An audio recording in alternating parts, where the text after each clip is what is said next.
evening, ladies and gentlemen, and welcome back to William Kazire Alumni Field, where your Notre Dame Fighting Irish take on the undefeated Traverse City St. Francis Gladiators. They travel all the way down from the ring finger of the Michigan all the way down to the base of the thumb for a really exciting matchup for you tonight. Traverse City St. Francis is the #1 team in Division 6, coming in with a 6-0 record.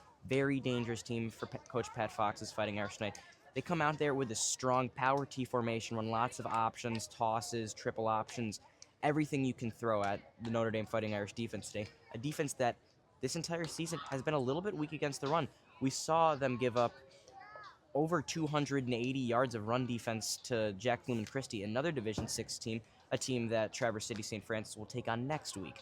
So, we're going to get into my keys of the game in just a bit, but the most important thing, I think, for this game is Coach Pat Fox reminding his team of their identity. We saw it last week against Oak Park in the interview with Owen Fulcher. The message coming out of the locker room from Coach Fox was, just play Irish football. This is a good football team. This is a very talented football team. You've got recruits for football. You've got them for baseball as well. You've got Owen Fulcher to Northwood for baseball.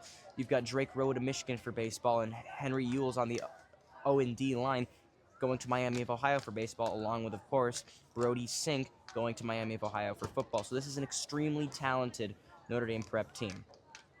The biggest thing I think the Irish need to focus on is their ball security. We saw it 2 games in a row.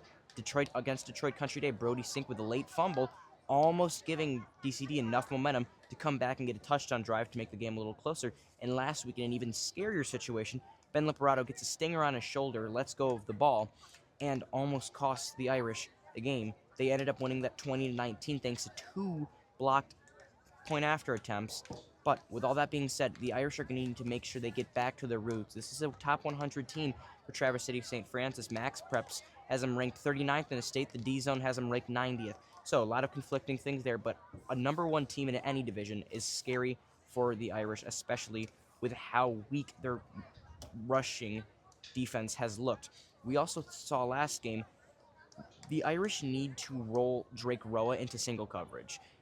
We saw it against Anthony Cartwright, the 4-star recruit for DCD, and we saw it last week, Caden Taylor for Oak Park.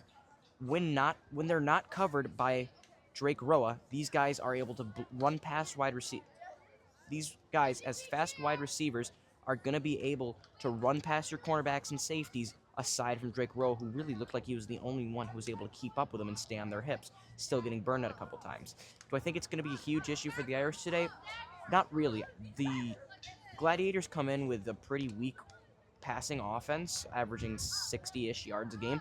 But when you're going against a team that has enough skill, as you can see in their undefeated record, they can switch it up on you at a moment's notice.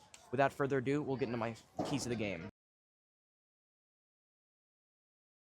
My first key of the game for the Irish is going to come on defense. You need to get your blitzing linebackers home, especially against a triple option power T formation. If you're going to send pressure, you need to make sure that they fill those gaps and choke out any life that the run game has to offer. My second key of the game for the Irish, like I said earlier, roll Drake Rowe into single coverage with their wide receiver 1 to try and shut them down completely. And my third key of the game for the Irish is going to be, we've seen over the past couple of weeks, tight end Lucas Catula sort of leave the tight end position as a label and more become of a wide receiver 2 for the Irish. So I think if they're really going to want to get their full offense going, they're going to need to get the ball into the hands of Lucas Catula and Drake Rowe. Brody Sink has seen a little less usage on the offensive side and more on the defensive side, which, in my opinion, is the right move for the Irish. That's a really talented player who's going to a D1 program purely because of his defensive prowess. He was not recruited as a wide receiver at all, just a linebacker.